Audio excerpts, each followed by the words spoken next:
Ուրեմն մի պահ հիշեցի, որ 2022 թվականի Արցախի բլոկադայի ամիսները, որ Նիկոլը լրիվ արհեստականորեն առանց որևէ անհրաժեշտության գնացել էր Պրագա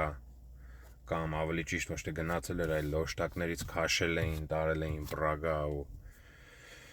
ստորագրել էին տվել մի փաստաթուղթ, որ ինքը երևի չէին է ժամանակ տվել, որ ինքը չէին է թողել, որ ինքը կարդա, պարզապես տարել էին, խփել էին դոշին, ասել էին ստորագրես։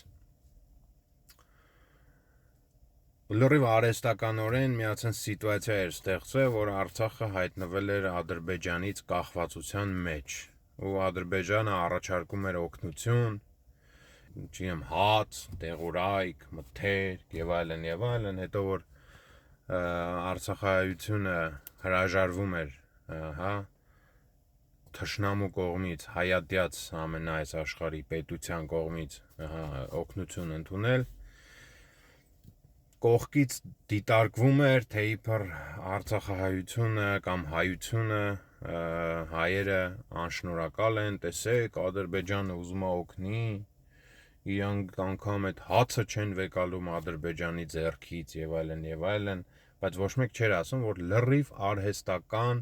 Նիկոլը ափալ-թափալ գնաց, նոյեմբերի 9-ի փաստաթղթից վեր թռավ ու վազեց Պրագա, որ Արցախը վերջնականապես հանձնի, փաստացի։ Հիմա Հայաստանի շուրջ, որ ես վերջերս լսում եմ այդ հայտարարությունները, որ ինչ-որ ինտերնետի կապ, ցորեն, վառելիք, էներգիա, ինչ-որ Ադրբեջանից ներմուծելու մասին, ու դրա հետ զուգահեռ Ռուսաստանի հետ, ասենք լրիվ տրամաբանական, առանց որևէ անհրաժեշտության թշնամանալ ու կապերը վերջնականապես խզելու մասին, այսպես մտածում եմ, ասենք, միտումնավոր, էլի տենց ինչ-որ արհեստական սիտուացիա են ուզում ստեղծեն, որ Հայաստանը էլի հայտնվի Ադրբեջանից կախվածության մեջ, ասենք թշնամի պետությունից կախվածության մեջ, ամենահայատյաց պետությունից կախվածության մեջ, ասենք,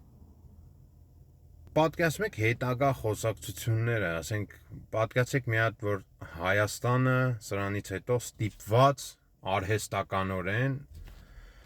ցորեն ներմուծի Ադրբեջանից, ասենք ինչ հետո հետագայում մի կտոր հաց, որ հայերը պետք է ուտեն ու մի բաժակ բան խմեն, պետք է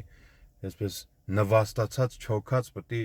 Ադրբեջանից շնորհակալություն հայտնեն, ադրբեջանցիք պետք է ասեն, տեսեք, մենք ձեզ կերակրում ենք, մենք որ չլնենք, դուք ինչ եք անելու։ Ասենք լրիվ միացած սիտուացիա է ստեղծվել, որ Նիկոլը իր սեփական պարտությունները, իր անհատական պարտությունների պատճառով հայ ժողովուրդը ընկել է քաքը, կոպիտ ասած,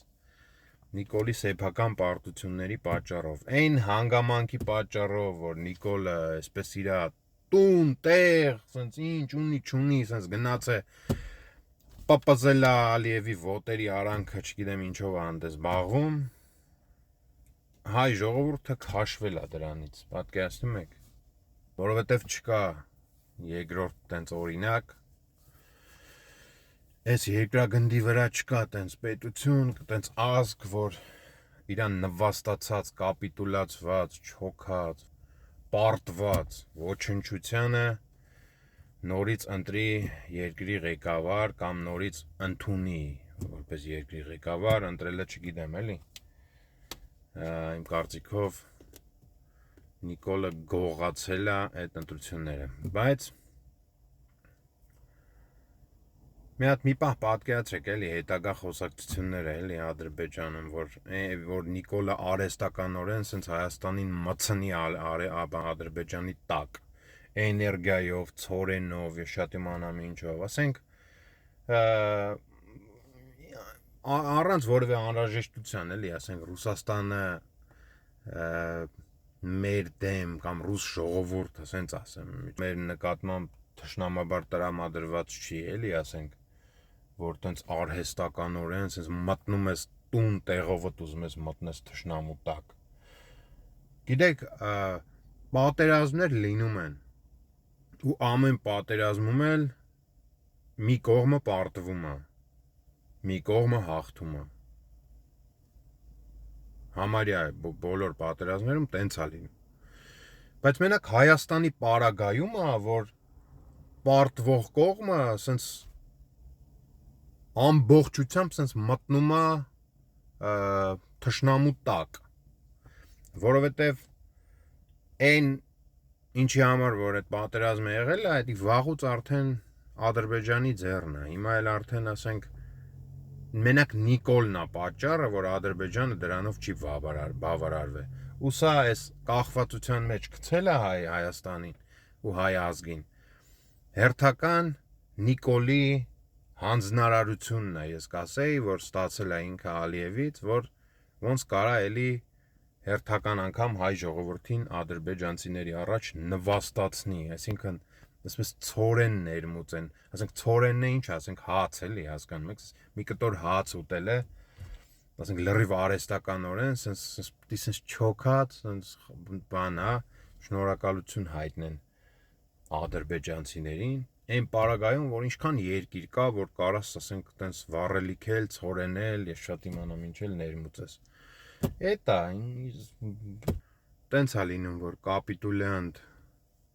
պարտված ոչնչությանը նորից դու ընդունում ես որպես ղեկավար։